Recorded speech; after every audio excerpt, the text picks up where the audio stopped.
Federation of Bangladesh chamber of commerce and industry FBCCI দেশের শীর্ষ বাণিজ্যিক সংগঠন। শিল্পায়ন, কর্মসংস্থান, উদ্যোক্তা উন্নয়ন সহ দেশের সার্বিক ব্যবসা বাণিজ্যের উন্নয়নে গুরুত্বপূর্ণ ভূমিকা পালন করে সংগঠনটি। 2019 থেকে 2021 মেয়াদকালের পরিচালনা পর্ষদে প্রেসিডেন্ট হিসেবে শেখ ফজলে ফাহিম দায়িত্বে থাকাকালে 2020 সালে সংগঠনের ব্যয় সংকোচনের নামে 62 জন কর্মকর্তা কর্মচারীকে চাকরি ছাড়তে বাধ্য করে FBCCI।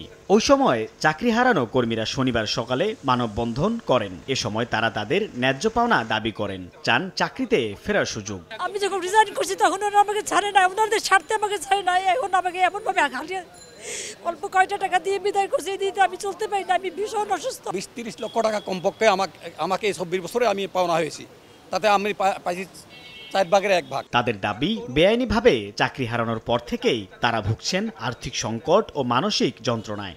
অর্ধেক পাউডারে দ্বিগুণ উজ্জ্বলতা, নতুন রিন অ্যাডভান্সড অর্ধেক পাউডারে দ্বিগুণ উজ্জ্বলতা।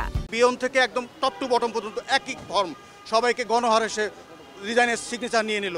এটা ভিতরে কি লেখা আদৌ আমরা কিন্তু দেখতে পারিনি। টোটাল পাওনা তার মাত্র 1/4, 25% মাত্র 25 ভাগ টাকা দিয়ে আমাদেরকে বিদায় করে দেওয়া হয়। এ সময় তাদের দেয়া স্মারকলিপি গ্রহণ করে FBCCIর বর্তমান পর্ষদ। দেয়া হয় আইনগত দিক বিবেচনা করে তাদের দাবি পূরণের আশ্বাস। মামলা চলা থাকলে সেক্ষেত্রে আমরা ব্যবস্থা গ্রহণ করতে পারি না, এটা সাবজুডিস হয়ে যায়। তো সেক্ষেত্রে একটা সিদ্ধান্ত হয়েছে আজকে যে তারা মামলাটা প্রত্যাহার করে নেবে, কোনো বাধা বিঘ্ন না থাকে। আমি আমাদের প্রেসিডেন্টের সাথে কথা বলেছি, উনিও তাদের প্রতি সহানুভূতিশীল। আসলে আমাদের পুরো পরিষদ তাদের প্রতি সহানুভূতিশীল।